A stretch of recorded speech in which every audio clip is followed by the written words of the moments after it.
goka asoro botironde nigongo kumenya buna abatami bechisegi korwa ase orogongo rwa Gusii nigo babere bagwesokia ase ntundende nabo igokoboria eserikali kweneke bnanko banyorere nabo igokobakana osangane getaseni kya Ndizi TV nigo baba kweneke bna babere bagosonsora emechando babere bagotwara nabo igokweneke akobeka emerobire mekirano ase baborire babe bakoinyora na chinga kibabere bagotwara okoigwana muri kito Ndemo Steven no roboti rwa Sobwagale gati y'abatami bechisegi cyarengere na mangana siasa yo mwaka bw'ekiri bwibere na isano na ibere imense ya Kenya kurwa sorongo rwa Gusii nigo bagendere nebikaro by'abakweneke buna omuroberi wa Marieta bokoba amo bosio bokurwanera eganga yo konyara kwa bagwakanwa mone serikali kwa musana konde gwensi nkolio.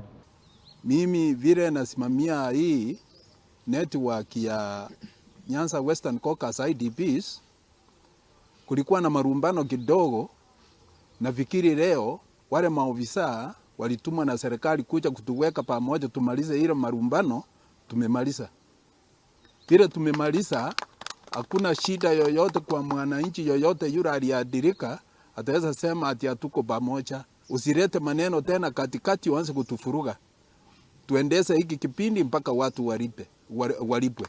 Tumekubaliana kwa mmoja kwa sababu mmoja wetu alikuwa anafikiria majina ya watu wake yatakuwa yameachwa nje, na hiyo ndio maana sana tulikuwa tunakutana na tumetatua hiyo shida zote, mambo ya majina, mambo ya watu wake na watu wa kila mtu washapatanishwa pamoja ili watu wetu kama Kisii tufurahie pamoja.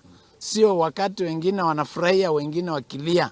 Tumekubaliana kwa umoja kwamba yale matatizo yote yametupiliwa mbali, kama ni mambo ya koti imetolewa na kila kitu kimekuwa swali.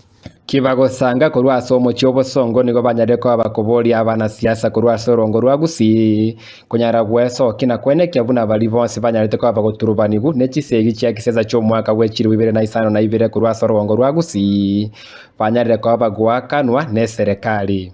Jambo lingine ni kwamba wakati wengine wanavyosaidia sehemu zao hatuchui wale wachumbe ambao tuliowachagua nyinyi mko wapi. Tunadhani kwamba hili jambo mtalichukulia kwa uzito zaidi na kwa undani. Tunaomba kwa heshima yenu, mnapokaa kule bungeni hakikisha kwamba na hao wa Kisii pia wanatambulika kule bungeni. Sasa tutaanza hii safari tukiwa pamoja kuanzia sasa na kuendelea mpaka watu wetu walipwe. Tumekuja kusuluhisha haya mambo kuhusiana na mwenzetu ambaye alikuwa analalama kwamba majina yake bado hayajachukuliwa, lakini leo tumemaliza hilo jambo, tutaenda kuangalia. Cha pili, nataka kuwaomba ndugu waheshimiwa wachumbe wote kutoka Nyamira, Kisii, wote waungane ili wasaidie hao wa Kisii ambao wametaafika kwa miaka mingi sana. Kwa reporter ya Ndizi TV, Retariane Ndemo Steven.